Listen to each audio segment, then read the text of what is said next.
This podcast is sponsored by nobody. Hey dudes, this is Julia Montgomery, Betty Childs in Revenge of the Nerds, and you're listening to Tommy Throwback Kovac on Splat from the Past. I'm not kissing a nerd. Hey dudes, welcome to Splat from the Past, the only 80s themed horror and sci-fi show where things can get totally radical. Now today I will be welcoming the gorgeous, the talented Suzanne Barnes Engemann. She played Dawn Sorensen in the 1982 slasher classic Girls' Night Out. You know how much I love that movie. She'll be like my sixth guest from that movie. I love it so much. And she was also Leslie Button in the Throwback horror classic The Children. And she guest starred on everything from Who's the Boss to Knight Rider to The Fall Guy, and she even had a small part in the movie Hello Again as a nurse. And then she started focusing on makeup and other things like interior designs. And her husband is Paul Engemann from Animotion, who did that song Obsession. I love that song. And it's going to be a great conversation today. I cannot wait. It's been a couple years coming. That's how long it has taken for me to get Suzanne, and I am just so honored. Also, rest in peace, Terry Garr. I just found out, like literally just a few moments ago. Oh my God, gorgeous, talented woman, a staple of so many classic movies of my childhood. Young Frankenstein, Oh God, After Hours, Short Time, Dumb and Dumber, huge staples of my childhood. Fairy Tale Theater, The Frog Prince. Oh my God, it's a sad, sad loss. Terry Garr is an icon, a true, genuine icon of classic film. Rest in peace, Terry Garr.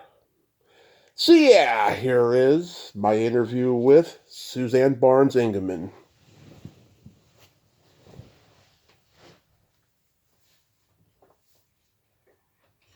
Hey Suzanne, welcome to the show. How are you today?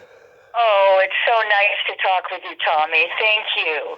Yes, my pleasure. This is such a great honor. Thank you so much for taking the time today. Well, I'm a little late to the table considering how many people you interviewed from Girls' Night Out, but I'm very happy to be here.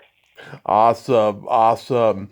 So, going back in time, did you gravitate toward acting early on in your childhood?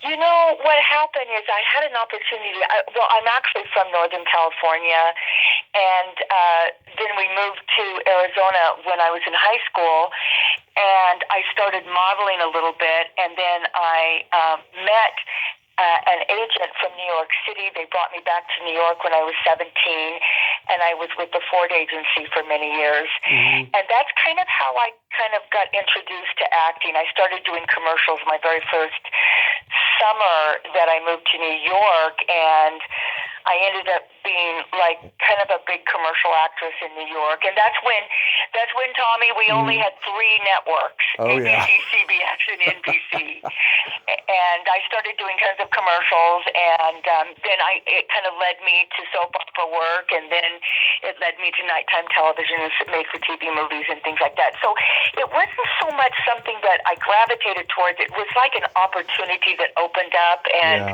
boy, it changed my world. It was wonderful. Oh, absolutely. You're the second Ford model I've talked to in a week. I talked to this one. She came a little bit after you. Her name's Meg Register, and we talked about the Ford modeling and stuff. Yeah, it was a great modeling agency, and also it just afforded me so many wonderful experiences around the world, and I'm very grateful that I kind of fell into a pot of jam. Yeah. Yeah. Where are you from originally? I'm originally from Northern California, and then kind of up in the Redwoods, really pretty area up in Northern California. And then I went to high school in Arizona, and then I went up to New York when I was 17 years old, Tommy. So, and it rocked my world. It was great. It was really, it was very unexpected and very unplanned. But sometimes when those doors open, you just right through it, and it changed my life. Yeah. Yeah, in 1975, you were in a commercial for Pearl Drops Polish. Is that where you got your SAG card? I got my SAG card before that because that was in '75, and I started doing commercials in '72. My very first commercial was Canada Dry Ginger Ale, and then I think what they did at the time, Tommy, is that they gave you like one job kind of without becoming a member of SAG. And then I think before my second job, I had to join SAG. So I joined SAG in '72. And at one time, I mean, I did hundreds of commercials. I was so lucky. I was like the girl next door. I wasn't intimidating. People trusted me. And I was just getting commercials like crazy while I was still modeling. But that Pearl Drops commercial ran for 14 years. It was crazy. And they had to renegotiate I think it was every 13 weeks. So it was a wonderful little gift. And what was so funny about that commercial, Tommy, is that I had been working all day that day, and I was tired. It was raining in New York. I was a little grouchy. I was wanting to get home, and it was dark. I think it was like in the fall or winter in New York, and it can be really cold. Oh yeah. And they said, you have one more appointment for this Pearl Drops commercial, and I said, oh, I don't want to go. And they go, please go. They're waiting for you. You're the very last girl that they're seeing. And I said, okay. And so I went, and boy, am I glad I went. Yeah, it's fate, the rest Yeah, no, it really is. And, it was a kind of a little lesson to me is that you just never know. So you need to sometimes, even though you're tired, you're hungry or whatever, you just never know. And that really made all the difference.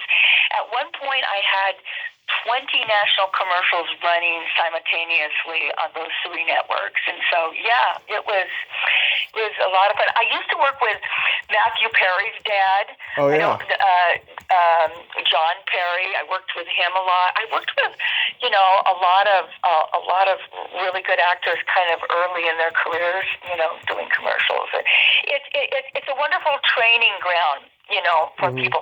And the business, Tommy, is so different nowadays. Oh my gosh, it's a very different, and I'm sure you find that whenever you're talking with actors and actresses, it's very different than it was in the '70s. Yeah. It is. It's like a completely different world. It's the space age, literally. No, it is. And, my husband is in the music business and has been in the music business most of his life. And that business has changed dramatically also. It's just, with clicks and likes and followers and everything, the modeling agency and the acting business, it's sometimes you're hired because of how many followers you have now, nowadays. I know, it's so stupid and short-sighted. Hopefully there's going to be a change with that. Tommy, I completely agree with you. 100%. Yes. It's kind of taken us out of like kind of the joy of how it all would, happen, kind of in the early years, it's so different. It's kind of sterile and kind of impersonal. Yeah. Yeah, it's strange. So how did you get cast as Leslie Button in The Children? Oh my gosh. Well, a very good friend of mine, that Pat Sweeney, who used to hire me for commercials all the time. I mean, I used to, she was a big casting director in New York, and it wasn't it was a tiny part, and they just, I don't know what was it that they really needed. I think they just needed kind of a girl next door. Yeah. It's so funny because my character is just about non-existent. I don't know if you remember the character, but she obviously is not a very sound individual. She's sitting at a piano. She's playing the piano, and my psychiatrist comes in and gives me meds. So I'm a little zombie-like, and it didn't take long before I was killed, but it was fun. We actually went up to Massachusetts and shot that. And I have to give Max, the director, credit, because although it was a big cast and my part was so small, Yeah. he treated everyone equally.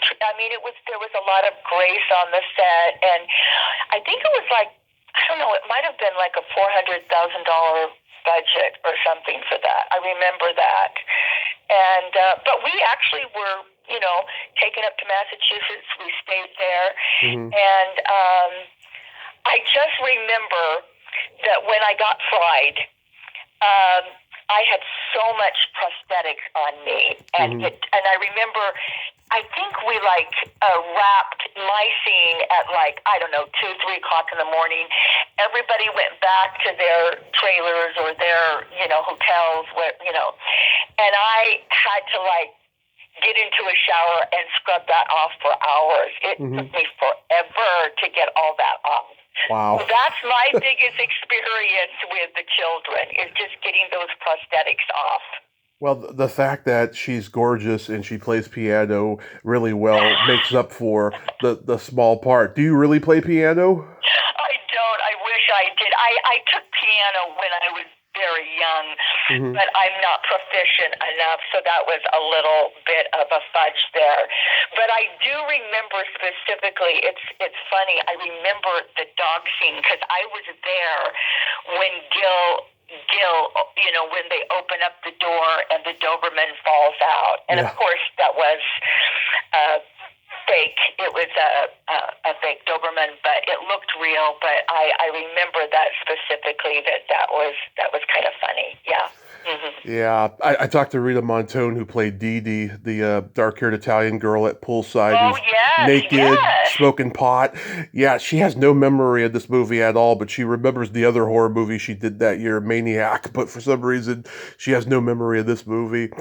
Martin Brennan, who played the snobby rich guy, Sanford Butler Jones, he was allegedly a coke dealer who sold to all the actors on set. Are you serious? Yeah, I was reading that, and I have the Blu-ray for the movie. So. Oh my gosh! No, which one was that? Which one? The snobby rich guy in the car. He has that little. Oh, in the car. Oh, that was so campy with the hat and the rolling up and down the window. Cargo shorts. Oh my gosh, that was, I don't know, there was something. And Dee Dee was the one that was by the pool, right, smoking. Yeah. Oh my gosh, that was so funny. You know what they did have in that show, though? What? They had, first of all, they had beautiful location, and the homes were really very high-end, beautiful homes. So although it wasn't a big budget film, the locations were gorgeous. Yeah.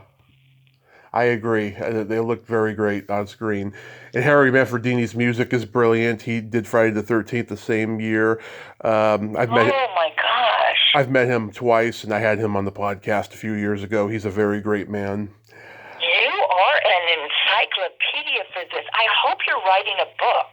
Are you? I was writing a memoir a few years ago, and I've been putting it on the back burner on finishing it, but I'm going to eventually. Tommy, do it. Really, you really should do it, because I think there's just a following for all this. I really do. And you know your stuff, and I think it would be very interesting, really. I do want to get back to it. It's just I'm podcasting so much, it's a big distraction.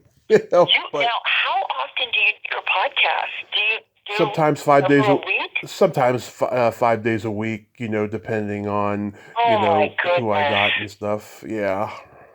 That is what's happening now, podcasts. I mean, regular venues of getting information is kind of old school. This podcast is really the way to go, and kudos to you. Congratulations. Thank you so much. So then you guest star on Heart to Heart. How was that experience? Oh my gosh, Tommy, that was honestly what a lovely way to get introduced to nighttime television. I'm trying to think. Tom Mankiewicz. Tom Mankiewicz was the director, and he's of the Mankiewicz family, like the great Mankiewicz family. Of course. That did all the wonderful 40s films. Anyway, so he was the son is it Joseph? I think it's Joseph Joseph. Mankiewicz, who made like All About Eve and stuff. Oh, exactly. And so he was so exuberant and excited. And this is really interesting. Jerry Moss of A&M Records. A&M Records, exactly. Jerry Moss was married to a good friend of mine. Her name is Annie Holbrook. She was a model in New York also. Mm-hmm. Anyway, Jerry Moss was a friend of Tom Mankiewicz. And at that time, I think I did the show. What year did I do that show? It was like 1981? Yeah, 1981. Okay, so 1981. At that time, most television shows could not afford really contemporary music, like contemporary rock, music that is on the charts. It was just too outrageous to spend that kind of money. But because he was friends with Jerry Moss, I'm trying to think of what the music was. But there was the model scene with Lois Childs and Sherry Belafonte and me, and they had a wonderful rock soundtrack that they had gotten, and I'm blanking on who the group was, but it was a very big group, and it was contemporary. And I remember Jerry kind of gifted Tom that, and that was kind of huge. And then the other thing is that, working with Stephanie Powers and Robert Wagner was wonderful. Stephanie wasn't the warmest, to be very honest with you. I've heard, yeah. She wasn't very warm, but Robert Wagner was the classiest, nicest, kindest gentleman. He's just old school Hollywood. Yeah. Natalie actually came on the set, and I met Natalie also. And that was not that long. I think a few years later is when she passed, when she did Brainstorm with Christopher Walken. Yeah. But John Zifrin, who was the kind of the associate producer, and he came from the big Zifrin name in Hollywood. His father was like the lawyer for all the great big Hollywood actors. Anyway, so John had kind of been brought up in the business with a silver spoon. He was the associate producer. We became good friends, and we used to socialize and have dinner with Robert and I'm blanking, Jill St. John. Oh, yeah. So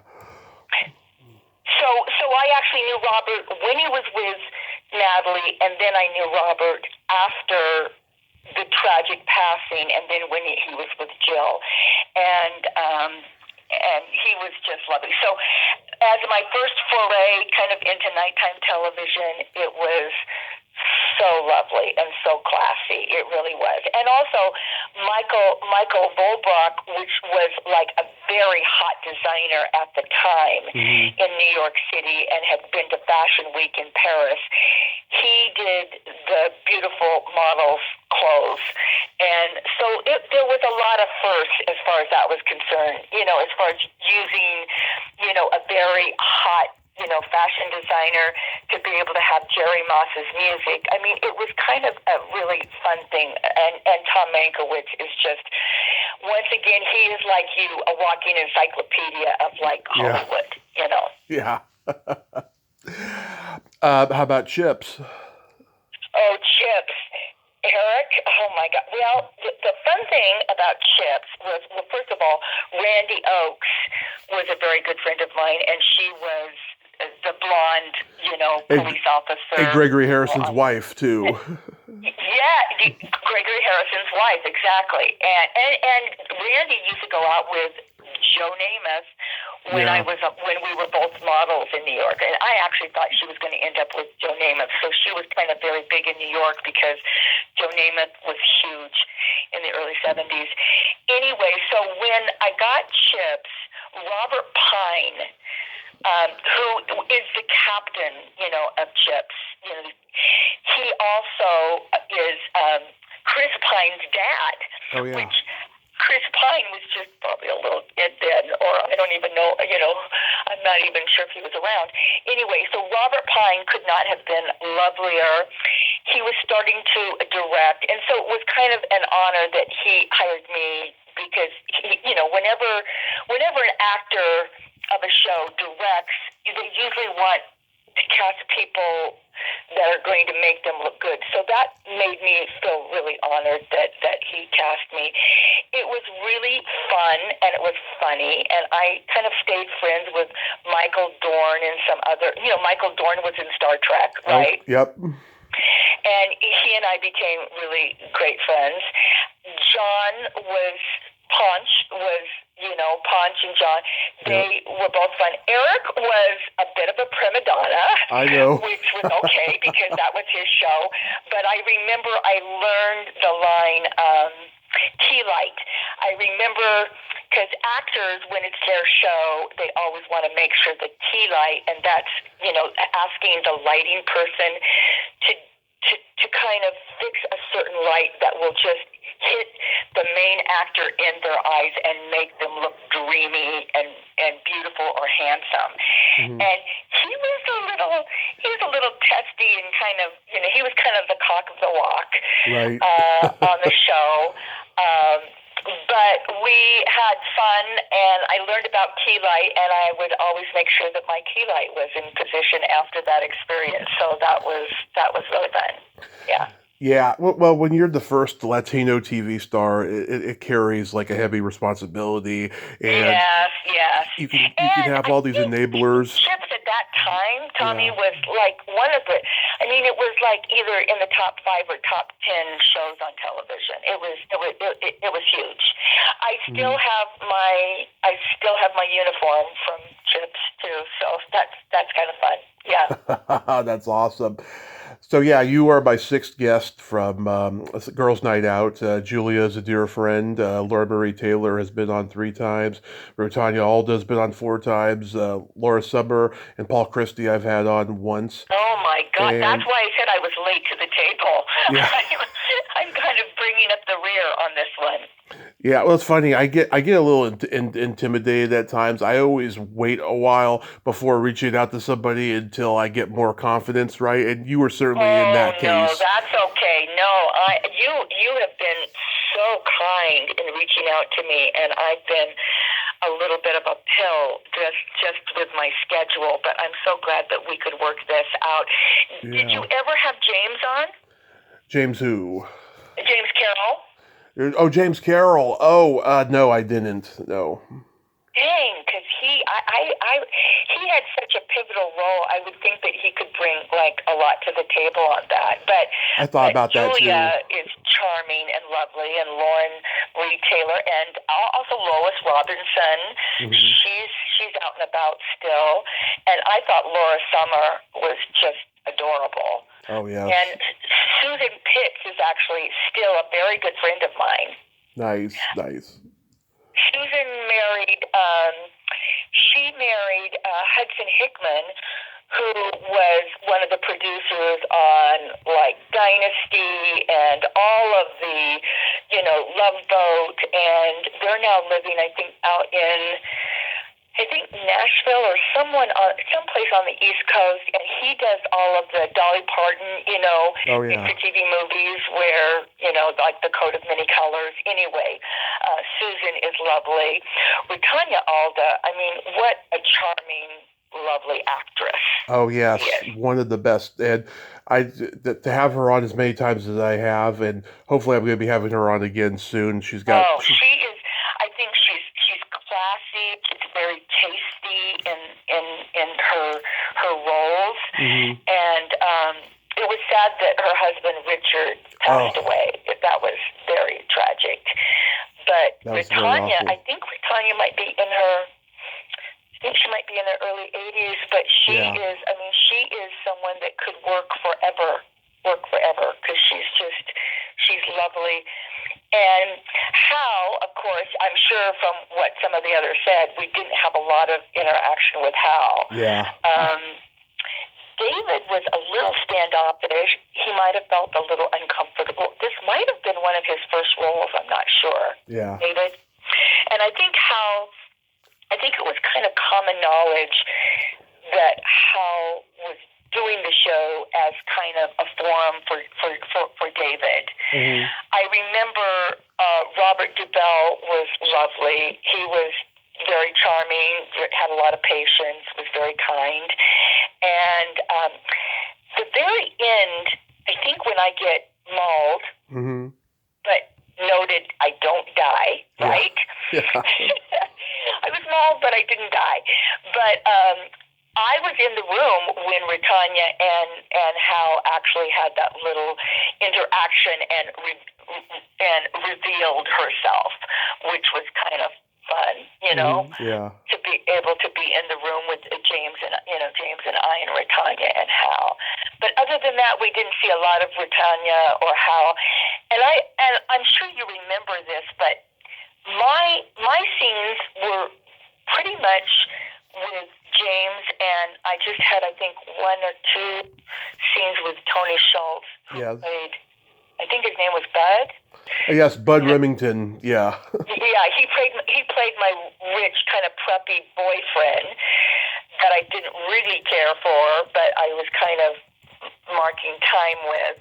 But James was, so I didn't have a lot of interaction with Tony, but James and I had really a lovely time. He was very charming and fun and an athlete and had a cute sense of humor. Yeah. So I didn't really have scenes with Julia, Lauren, or the other girls. The only scene I really had with them, but I wasn't really interacting with them, was at the party scene, where James kind of comes and discovers me sitting on the sofa.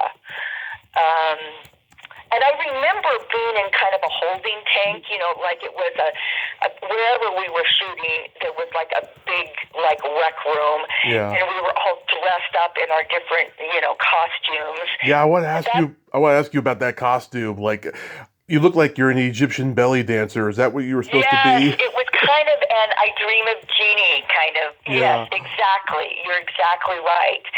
And my hair was very straight. I don't remember how they must have really, really curled my hair because my hair was extremely curly. But it was kind of fun seeing everyone in this huge kind of, like I said, rec room, and everyone was in costumes, and that was kind of our first kind of us all being together and getting to meet. And I remember sitting down and chatting with Laura, and I remember, chatting with like everyone briefly, even though I really didn't have scenes with them.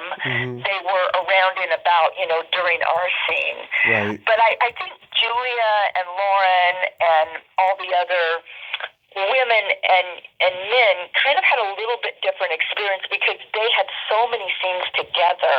Right. Playing pranks and, kind of banter back and forth. And mine was pretty much with Jimmy. Yeah. Yeah, I just love that character, Dawn. She's kind of a mystery girl because she shows up to this teenage party, in that costume. She comes off as submissive, yet she's very vulnerable, and we find out she's in a loveless marriage. She's looking for an escape from a controlling guy. It's such a wonderful character. Yeah, it was fun. I kind of felt like she was, it kind of is a little telling during that one scene when James sneaks into her bedroom, and they go to have a drink, and I think it's Jimmy that says, do you want a beer or something like that? And she says, no, how about some wine? And I pull out wine glasses. So I was like a little bit more upper crust a little bit. They had me dressed. I was dressed in my own clothes. I think most of us kind of used our own wardrobe because of the smaller budget. But I remember they wanted me to be a little unique, a little different, possibly a little older than the other girls, which I really am in real life too. But I was a little bit of a mystery girl, which was kind of true, and a little aloof, but warm. She was a little bit of a juxtaposition, wasn't she? Yeah, she was. And I just think she was just such a great character. She'd rather, listen to classical music than have sex. Yes! Oh my gosh, you're so right about that. I remember that scene, and I thought, I was also impressed that whoever did the music for the show, that they got some kind of big hits from the Love and Spoonful, although it was a little aged, at the time. Mm-hmm. But they got some good music, licensing for it. But when they did my scene, they gave me wasn't it kind of opera or something? Yeah. Something that was like that. upper crust, right? Right. It was. Yeah, which was very unusual for that group of kids, Yeah. And there's no nudity in this movie, which is rare for an 80s slasher movie. Did you get that? Did you get asked to do it for the bubble bath scene? I'm trying to think. I know that because I was a little early on and I was younger, I remember I was kind of like, well, what are we going to do here? But I think what I had is I had a little bandeau just like across my top, and I just think I had a pair of underwear. And but I know they wanted to allude to it, but it was just a little logistically trying to make it so that I felt comfortable and everyone felt comfortable. But yeah, and also actually the bed scenes with like Julia and Jimmy and me and Jimmy were pretty PG, weren't they? Yeah, they were. Yeah. Actually, I don't think there was. I think the sexiest thing in the whole thing was probably that dancer girl. The girl that was dancing at the party in her little, skimpy bikini. I think that was probably the most skin that you saw. Other than me in the bathtub a little bit, but there wasn't a lot, It was a pretty PG show, to tell you the truth. In terms of that, but everything else, the blood and everything, that was the graphic the blood. stuff. The blood was a little on the bright side, wasn't it? Yeah. It was a little iridescent red. It was kind of funny. It was cold there too. I can't remember exactly what time of year, but I think it was fall. I think it was a little bit fall, but it was a little cool because I remember when I was running at the end, and for some reason I'm thinking when we shot that ending, it was like some of my last scenes, and I think it was kind of near the end of filming almost in general. And I remember it was a little cold because when I was breathing heavy, the smoke was coming out of my mouth. Yeah. So, yeah. Yeah, the scene where Julia and James Carroll are in bed and he farts, right? Yeah. The first time it was such college humor, wasn't it? Yeah, the first time I talked to Julia, right, I asked her if that fart was real, and she told me that she didn't remember, and I said, "Wow, if they had been me in that scene, I would have never forgot because she looked like she was about ready to die from the stink." Yeah. And to tell you the truth, this is nothing against James, but it's a little prank that he would play because there was a mischievousness about James, which he was perfectly cast for that.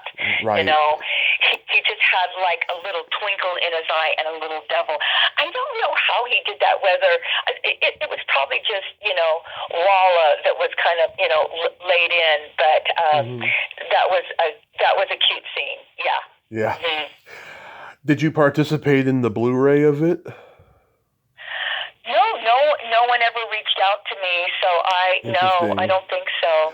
I don't. Yeah, Julia, Lauren, and Laura did, I know. Retanya absolutely refused because she told me that she didn't get paid for this movie when she made it, and so... I heard that, and I thought, that is crazy. Like, I would hold her agent responsible for not getting that for her, Yeah, she did another movie, or actually she did two other movies that I can think of that were this low budget that she didn't get paid on either. Yeah, so... Are you serious? Yeah. I mean, that's something, that shouldn't fall between the cracks on that one at all. I know. Yeah, that was unfortunate, yeah. Because, Tommy, the whole point of that movie was her, you know what I'm saying? Yeah. Exactly. And she's so scary when you see her as a man at the end. I mean, that is just creepy. So the one thing that I'm assuming, I would kind of like your opinion on this. Did they? That wasn't completely her voice. Didn't they alter it a little bit, or didn't they? I believe they did. Yeah. Okay, because I remember when I just don't remember that voice coming out of her, like when it would kind of vacillate and go back and forth between her voice and this kind of ghoulish voice. Yeah. So I'm thinking that was kind of laid in later. Yeah. You were in the... She was so good, yeah. She was. You were in the pilot episode of Voyagers called Voyager from the Unknown. How was that? Know. I loved working on that show. And John, Eric, and I became very good friends. We actually dated for a while. Oh. And is it Mino Palucci or whatever? What an adorable person. I mean, packed with talent, just natural talent. I don't really know what ended up happening to Mino, but we know what happened to John Eric. And John Eric and I were such dear friends, and he was, first of all, let me just tell you, and if my husband was standing here next to me, he would agree 100%. He was one of the most handsome men you ever want to see. I mean, he was just so good looking, and he had that, Tommy, do you remember his booming, deep voice? Oh, yes, absolutely. Yeah, he had a beautiful, baritone, deep voice, and that was so sad that his career was cut short. But I'm trying to think, it was the Titanic, and I know my name was Suzanne. I know it was Suzanne because I remember it being the same as my name. And I remember who was the one that played Molly? She's kind of a well-known actress. That was really fun working with her. I'm blanking on her name right now, but she actually played the famous Molly that got everyone into the boat off of the Titanic, and she was a lovely actress. Oh, really fun Finola Flanagan. Yes, and she worked a lot. She's a little bit like Britannia Alda, stuck in movies for generations. Do you know what I'm saying? Yeah. Just playing kind of a character actress, and she was Finola Flanagan. Yeah, she was lovely. And I've also. And I also met. I don't know if you've ever interviewed Tracy Swope. No. Tracy. No. She has been in so many shows. She was a child actress, and she was in that episode too, and that was when we became good friends on that show too. It was Susan Pix, oddly enough, from Girls' Night Out, that called me when I lived in New York and told me that she had just heard that John Eric had accidentally killed himself. So it was Susan that actually divulged that sad and unfortunate news to me. I'm surprised no one's made a documentary about him or really explored it since, because it was a huge tragedy. I mean, I'm suspicious that there was reasons that we'll never know why that happened, but it's just bizarre. It's just completely bizarre that transpired. Yeah. Oh, you know who else I've interviewed from this is Sandra Curry. Who is it? Sandra Curry. I know the name. She played Agnes. You have to refresh my memory. She played Agnes. She was in all those naked exploitation movies in the 70s. Oh yes. Oh, I do know who she is. Yes. She's great. And Ed Begley Jr., oh my God, 20 years ago, before I knew I was ever going to interview people, I emailed him all these questions about his career, and he replied me. He was very nice. What a lovely actor he is. I mean, he's still working, right? Oh, yeah. Yes, and he's got Parkinson's, and he's going out there and living his life. Oh, I'm so sorry to hear that, but what a talented actor he is. I mean, he's lovely. Look at his dad, 12 Angry Men. Yeah, oh, I know. He comes from such acting royalty. Yes, yes.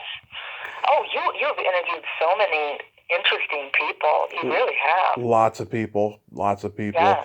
You worked with... And I'm sure you kind of have your, although you may not divulge, but I'm sure you have your little favorites, which is lovely. I do. Too, lots of favorites, yes. Yeah. You worked with Patrick Swayze on The Renegades. I didn't even know. Patrick and I, that was one of his very first shows. And Terry,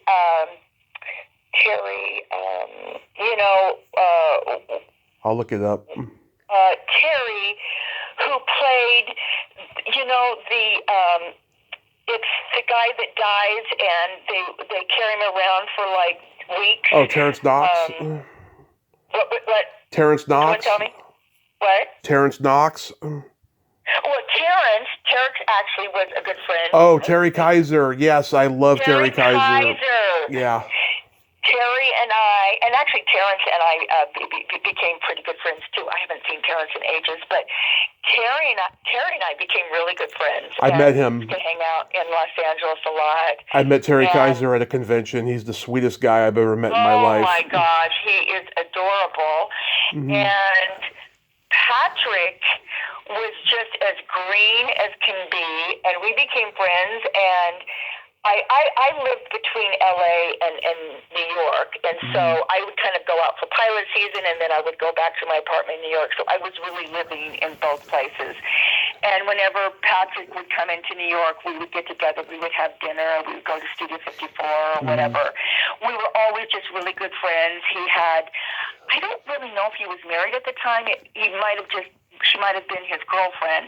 But he was very faithful. He was a good guy and very kind of sweet and kind of innocent. And he was just a lovely, lovely person. You know who else I became really good friends with from Heart to Heart was Joey Pantaleone. Oh, yeah, Joey Pantaleone. Oh, my gosh. What a dream. Great actor. He is, yeah. Great actor. He played the photographer, and he and I used to go and have breakfast together, and he's so wonderful.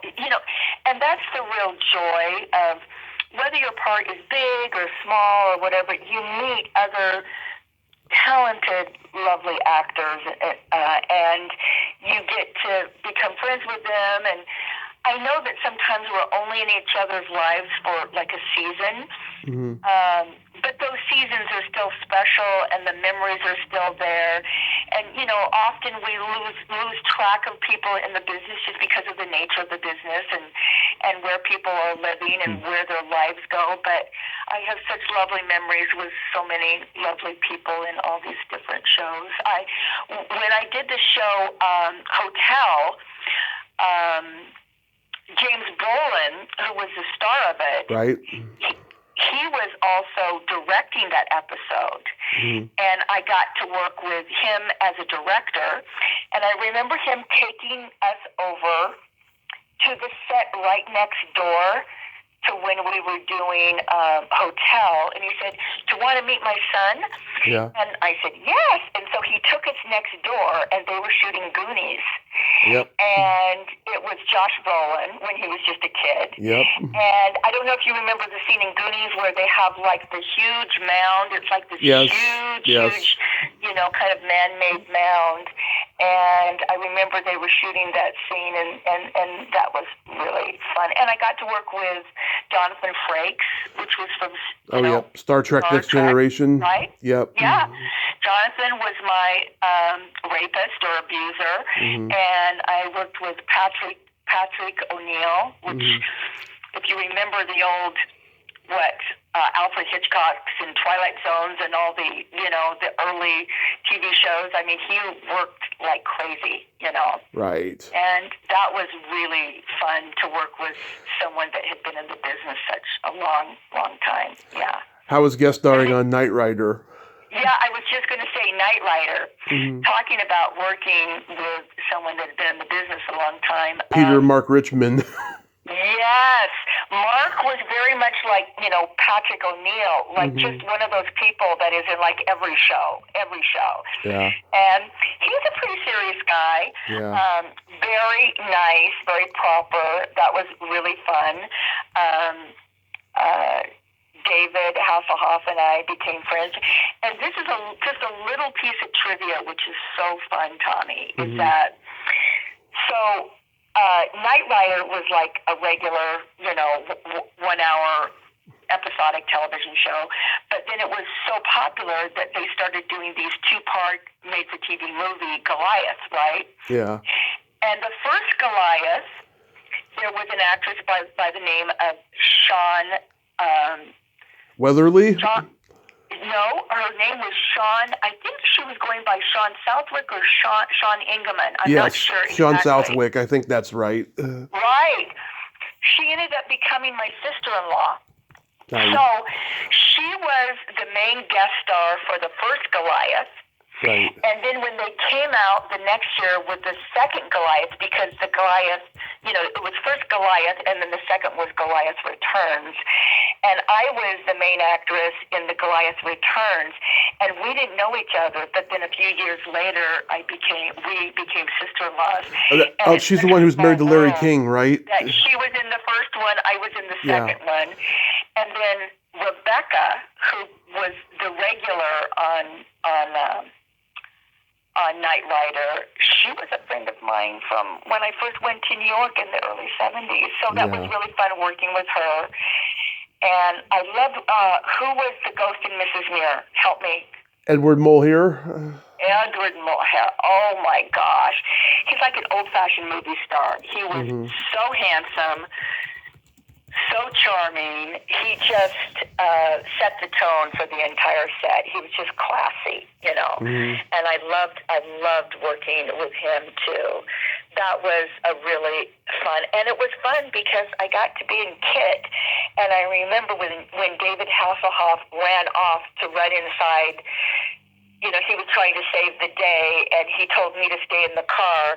And I remember the car, KIT, driving on its own, and the stunt driver was in the undercarriage of the car beneath seat, and he was driving kind of blindly, and we just took off, and it was so fun. William Daniels was like, his voice was brilliant on that show. Yeah. How was the A-Team experience? Well, the A-Team, oddly enough, years prior to that, I had dated Dirk. So Dirk and I were very good friends, and he was on Battlestar Galactica, right? Right. And so we had dated each other off and on for, like a year. I know his ex-wife, Tony Hudson. Tony, that's right. Yes, Tony came after me. Yeah. But Dirk was, so that was kind of fun. It was the first time we had really worked together. But my big treat was working with George Papard. Yeah. Breakfast at Tiffany's. You can't get better than that, baby. Oh, right? no. George Papard. He was, and I worked with Mr. T. Yeah. And he was just a bigger-than-life cartoon character, and who he was in real life was who he played on the show. And he was a character. He was pretty funny. Yeah. But George was a little quiet, but subtle, but kind of still had that twinkle in his eye. Yeah. You could kind of tell that he had kind of been beaten up by life just a little. Yeah. But he was just perfect in that role, and I was just very honored to be able to kind of share some scenes with him and kind of do that. That was really a really fun shoot. Yeah. And Claudia Christian. Gorgeous woman. Gorgeous and fun and full of life, and she played my younger sister, and we had fun. I learned something on that set too. The very first scene that Claudia and I did was the runaway truck. We were bringing a truck of soda or something, and it was like a runaway truck because they had cut the brake lines or something. The bad guys had cut the brake lines. I learned because I had to have a stunt double come in and do my part. And up until that time, most of the stunt doubles were men in women's wigs. And I don't remember her name, but the woman that was my stunt double, it was very unusual for women to get that kind of a gig. Oh, yeah. They would kind of allocate women to doing less impressive stunts. The more impressive your stunt, the more money that you would get. So she had really fought to get this stunt. And I just remember I just learned a lot about, stunt people and how they have to jockey to get the better jobs. And the more dangerous they were going to get paid the most, and they were going to be higher on the totem pole. So I remember having a really nice conversation with her, and I was really happy that she had gotten her job being my double instead of a man in like a wig. So I was really happy for her. Yeah. Yeah. I remember when you were on Who's the Boss. That was so fun. Danny Pintero threw up on your shoes. Yes. Well, the funny thing about that job, and I learned something, you learn something with every yes you get or every no you get. And this was in 1985, and I remember that because I was getting close to getting married. And I was, putting together this big wedding that I had dreamed of, and I met the man that I loved, and I was getting everything, ready for this wedding. I had gotten a designer in New York to do this beautiful custom gown for me, so I was flying back and forth to New York for fittings, and we actually had a reception at the Liberace estate in Hollywood, which was so fun. It had the piano bar in like turquoise leather, and it had the pool it was very Liberace, the whole estate. Anyway, so I was in the throngs of kind of working out that, and I get a call that they want to see me on Who's the Boss, and right. I go, I don't really have time. I don't. And I was not such a big actress that I could turn down work, but I was just in the middle of, getting ready for my wedding. So they said, just go in and meet them. And I said, okay. But I had a million other things going on. So I went to my audition. I walked in and I said, hi, how are you? I'd love to be on the show. I unfortunately can't. I'm kind of in the middle of getting married. But I wanted to come in and meet you because maybe sometime in the future. And they said, well, would you at least read? And I said, absolutely. So I read and I said, thank you. I hope maybe in the future sometime we can work together. So I was basically turning them down. Yeah. And they hadn't even offered me the role. Well, let me tell you, after I left, Tommy, they said, we want her. And I said, oh, I can't. And I told my agent, I really can't. And my agent said, they want you.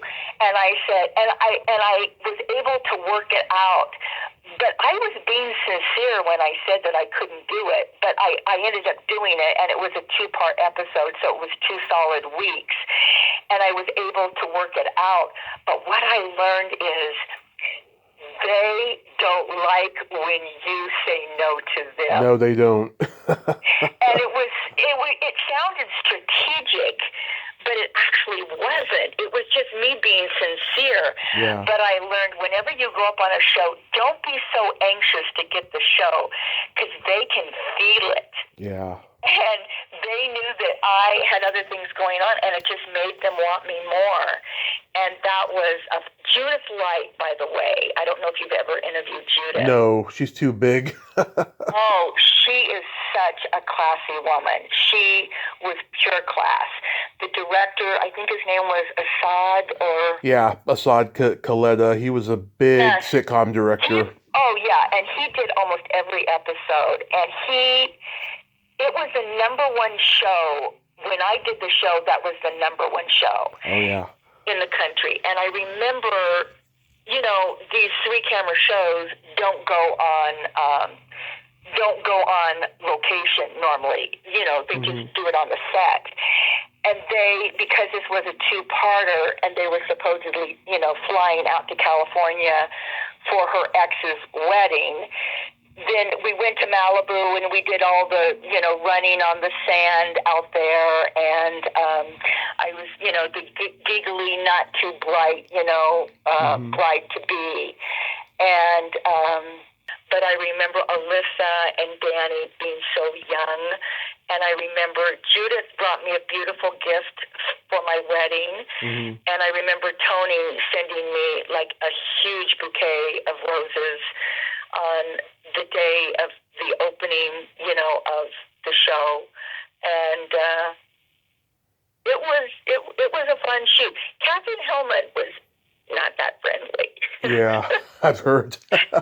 She was lovely to everyone else, but I think, sometimes being like the new kid on the block, even though I was there for 2 weeks, you're coming into a well-oiled machine, and they know each other very well. So you're like the new kid on the block, and either they can make you feel warm and fuzzy, or they can make you feel alienated and uncomfortable.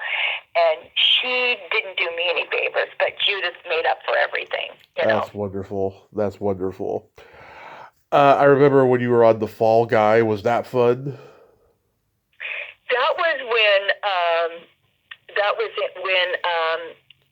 Lee Majors. Lee Majors was having a little bit of a rough time too. You learn a lot about actors. You learn a lot about them when you're working with them, just because of schedules. And he was not in his glory days when I was kind of on the show. Yeah. But Doug Barr, who played Howie, he was a very good friend of mine. I had actually dated him years before, but we had been models in New York in the early 70s. Wow. So we were very good friends. So that was fun working with him. But I had my hair permed because I was supposed to look like a little bit of a little bit of a rougher, person that had kind of gotten themselves into some trouble. But it was hard kind of getting Lee on the set, and they were having a little bit of problems with, what was the girl's name? The blonde? Heather Thomas. Heather. She was having some of those same issues too. So we were having to wait on set a lot for people to show up. Mm-hmm. And people would have to go and ruffle them kind of out of bed and kind of get them, into this show. And, but I mean, the moment the camera would go on, Lee was like on point and fantastic, Mm-hmm. But, we all have our backstories, and they're not always prim and perfect. You know what I'm saying? Right. But he was a professional. He's a good-looking, kind of masculine guy, and he was very kind. But the moment the cameras rolled, he was being Lee Majors. Yeah. The star. Yeah. And I wanted to mention to you, because I know you love kind of interesting movies. Mm-hmm. When I did the movie Address Unknown, the director was Sean Levy. Mm-hmm. And Sean Levy did Deadpool and Wolverine and Stranger Things. Right. And that was early in his career. Yeah. And that was really fun working with Sean. He was delightful, and I can see why everybody loves him. He's a very popular director and producer. Oh yeah. How about working with Frank Perry on Hello Again? Oh, Frank Perry, he's just, what a classy guy. I mean, everything that he's done, huh? Mm-hmm. Yeah. Diary of a Mad Housewife, Mommy Dearest, which Rutanya was in that as well. My goodness, yeah. I mean, Frank Perry is just like, classic Hollywood, right? Yeah. It was not a big scene. I was working with Corbin Burnson, and Corbin and I later on did a much bigger, it was a TV movie. As far as I'm concerned, just with our parts, we were in, what was the name of it? It was a TV movie, right? Yes, it was the made-for-TV movie, and it was based on a real story. Beyond Suspicion? Beyond suspicion, yes. So Corbin and I first met. You know, he used to be a model years ago. Oh, yeah. I think his wife, Amanda Pete. I don't know. Oh, no, Amanda Pays. What? Amanda Pays. Pays, that's right. That's right. I think she used to be a model too. Anyway, I used to see Corbin around when I was a model. Didn't really know him that well, and then we did the Frank Perry, and that was fun because we got reunited there. And then years later, when I had moved to Utah, and I was a little bit of a bigger fish in a smaller pond, you know, there's so many movies and made-for-TV movies shot in Utah. Then I got cast opposite him as his lover, and that was kind of fun, kind of seeing each other after so many years. Yeah. And I think, if I remember correctly, the character I played, her name might have been Suzanne Barnes. Like my real name, you know, my name is Suzanne Barnes. From Three's Company. But I think the real person that helped commit the murders was the dentist in that movie. I think her name might have been Suzanne Barnes, and I think she's still in prison. Yeah. Interesting. Yeah, it was, and I got to play very opposite the roles. I usually was the damsel in distress, or the girl next door, or the hot wife or girlfriend. Yeah, kind of like this, kind of a little sexy, but kind of wholesome sexy. Right. And the girl in that movie with Corbin and Marky Post and Kelsey Grammer, I played just a raucous, just low-class girl, and it was so much fun because I got to have heavy makeup, and I got to, you know, have the red bra with the strap hanging down, and it was really fun to be a very different character because I usually didn't get cast as like the lawyer or, you know, the doctor. Very seldom did I get those kind of parts, but it was fun getting to play kind of a floozy. It was kind of fun. Yeah.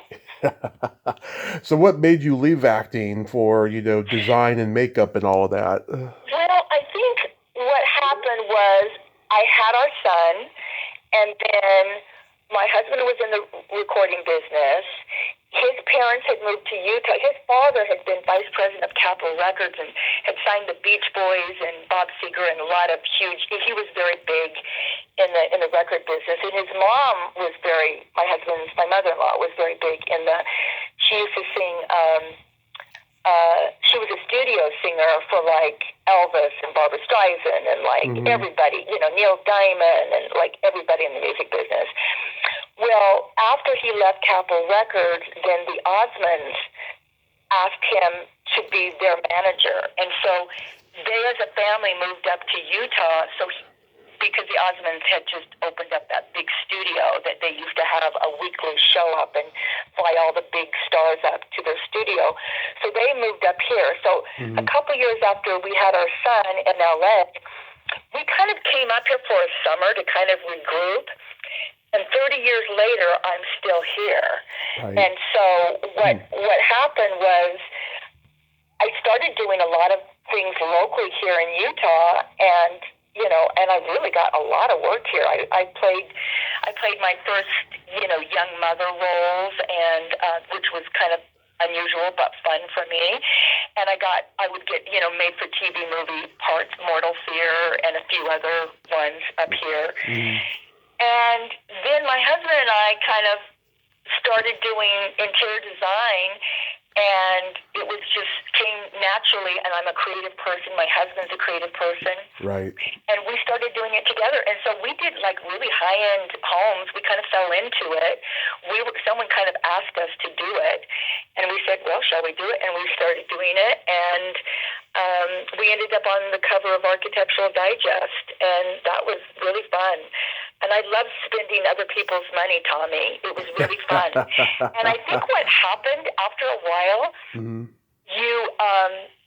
I didn't love the audition process. I loved the work process, but I don't love sometimes the cattle calls. Right. You know?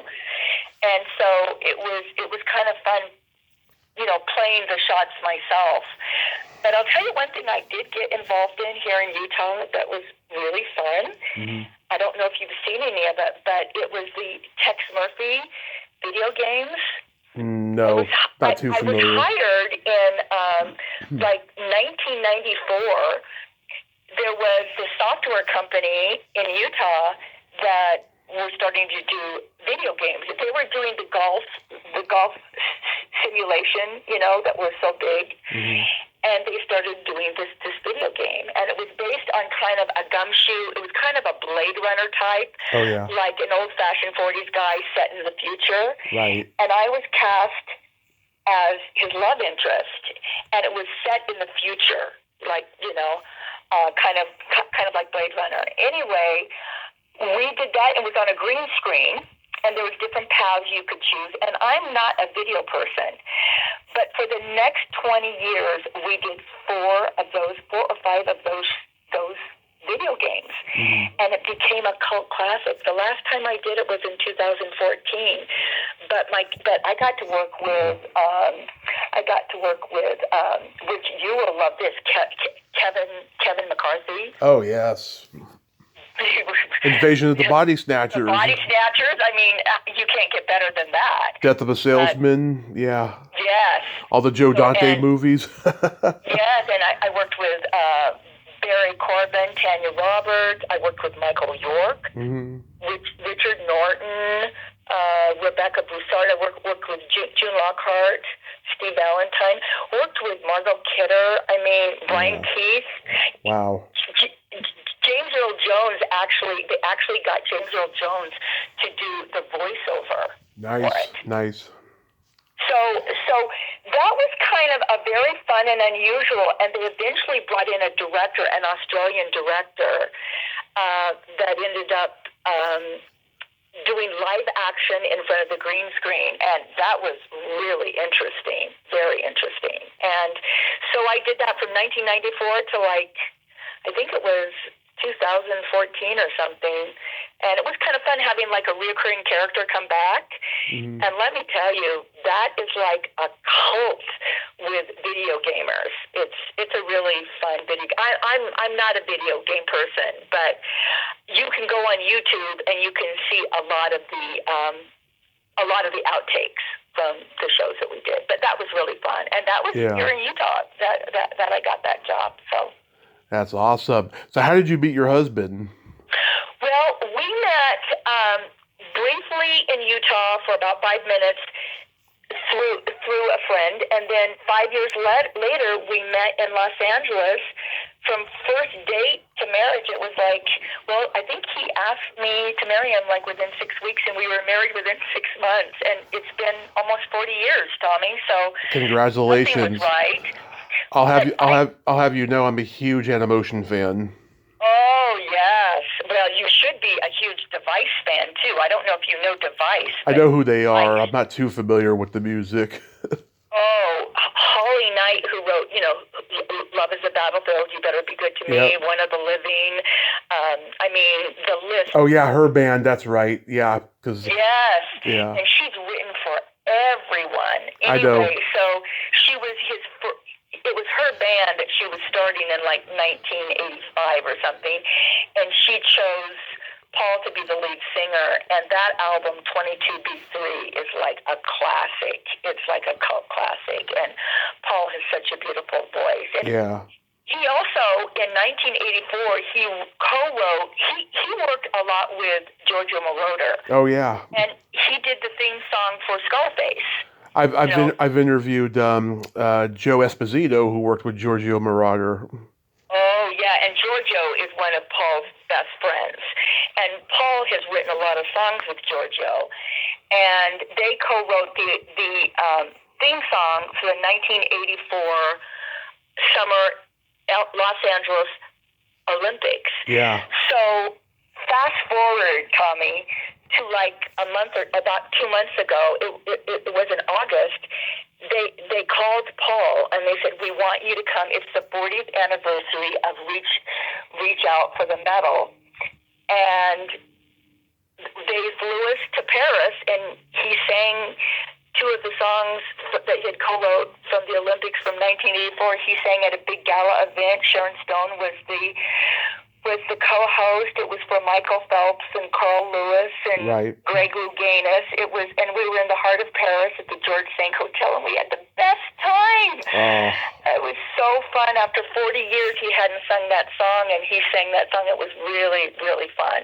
Yeah, he has had kind of an amazing career with Cynthia Rhodes, with Animotion, and he's a talented guy. Yeah.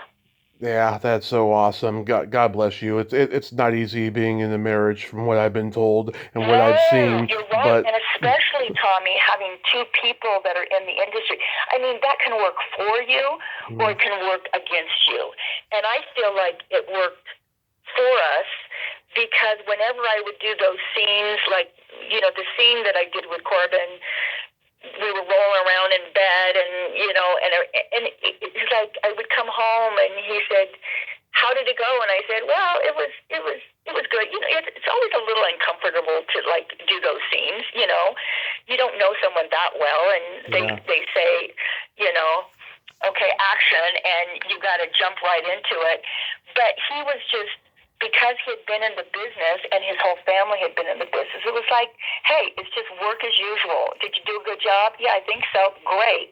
So that really worked, I think, in our favor, both being in the business, even though one was the music business and one was the acting business. But we'll have our 40th anniversary next year, so I'm very, very proud of that. Yeah. That is so amazing. Real quick, I have the Secret Silly game I'd like to play, and this is a series of silly slumber party questions. It's no win or lose, it's just pure fun. And how the game works is, I ask you the question, you answer it, then you ask me that exact same question, and I answer it. And feel free to comment on the answers, because they might be funny. Okay. Suzanne, are you ticklish? Very. Tommy, are you ticklish? Oh, yes, but if you tickle me without warning, I might hit you in the groin. Oh, and you know what? Right back at you, buddy. I am ferocious. If you go to tickle me, it's like I say, I cannot be responsible for the things that I do once you tickle me. Okay, so me and you are on the same page as this. Yes. Is your belly button an innie or an outie? It's an innie. It is. Yeah. Tommy, is your belly button an innie or an outie? It is also an innie. We have a lot in common. Yeah. What color are your toenails painted? Oh, my toenails are painted a beautiful coral. Nice. It's a beautiful kind of yummy coral color. Oh, so Tommy, what color are your toenails painted? They are orange and black, and once November hits, they will be brown. Oh, I love it. So you're a thematic guy, huh? I've been painting my toenails since I was 13. Have you really? And Yep. do you just do your toes, or do you do your nails too? Just the toes. And I've been doing the thematic stuff a lot more lately, last few years. But yeah, I love doing it. What would you say is your best personality trait? I think I don't meet a stranger. I think I love people. I love talking to people. I kind of like what you like to do. I kind of like interviewing, but when I say interviewing, I don't want it to sound sterile. I just love asking questions. I'm very curious and I'm very inquisitive. So I would say I don't meet a stranger, or I try not to, because I always can become better or learn something that I want to avoid. It's like all good. Like, I just love hearing people's story. Yeah. And Tommy, what would you say your best personality quality is? I'm a Gemini, so I have empathy and I have no filter. You have no filter? Yeah. Which makes you a lot of fun. Exactly. If you could have anything named after you, what would it be? Anything named after me? Yeah. I'm trying to think if it would be a product, a thing, a place. it would be fun. You know, I actually was very good friends with Reggie Jackson. Oh. Reggie and I were very good friends, and he had a candy bar named after him. Oh, yeah. I wouldn't mind having a candy bar named after me. Nice. So, Tommy, what would you like to have named after you? A vibrator. Oh,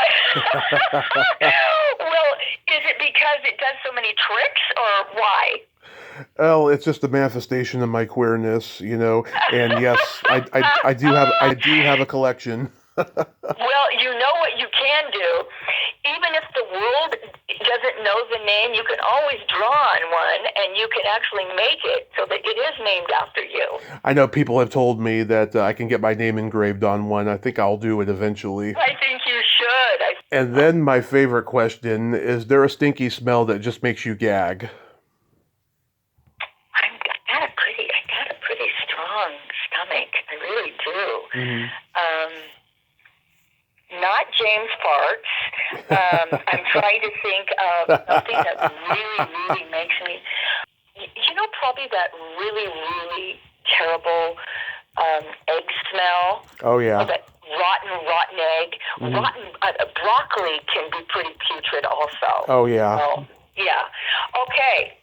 Not such an interesting answer. It's the only one I could come up with. But, Tommy, what is a smell that makes you gag? Either farts or feet. Farts or feet? Yeah, the classics. I gotta tell you, you are a lightweight, buddy. Yeah. You're a lightweight, because let me tell you, I can handle a lot, you know? Mm-hmm. I was a lightweight when I drank, and I'm a lightweight when it comes to things like that. Okay, so do you remember when I was Who's the Boss, and there was this scene where Katherine Hellman and Judith are trying to freak my character out so that I will not want custody of Yes. you can tell. Yes. And they give me a big tarantula. Yep. And so when I did that scene, prior to doing that scene, they had a tarantula trainer, and he came in and he said, "Whatever you do not get freaked out and drop him, because if you drop him, he will die, because they seem to land on their back or something, and they don't last." So Tony was flipped out. He was a lightweight, Tommy. Mm-hmm. He said, "Don't you even come near me with that tarantula." So I had to pick up the tarantula, I had to hold it, I had to put it up to my nose and kind of rub my nose all over it, and it was no big deal. So I'm telling you, buddy, I'm your cohort. If you can't handle it, I can handle it, okay? Yep. Suzanne, this has been a tremendous honor. Thank you so much for coming on today. You are delightful, and I just apologize for taking so long, but you know, timing is everything, and today it was meant to be. I'm so glad that you kind of helped me walk down memory lane a little bit, because a lot of those were very sweet memories. So thank you for allowing me to kind of remember some of the sweet memories that I have. So thank you so much. Absolutely. You have yourself a happy holiday season and a great day, and be safe out there. You too. And remember, Thanksgiving's coming up, so the nail polish is going to have to change, okay? Okay. Okay. Bye, sweetheart. Bye-bye. Well, there you have it. Suzanne Barnes Engemann, ain't she a sweetheart? Oh my God, what a great lady. I'm so glad we could talk today, and she was so much fun. I'm so glad that we could have this conversation. Lots of information, don't you think? Well, until next time, this is Tommy Throwback Kovac saying there's no shame in living in the past, because the present sucks. Later, dudes.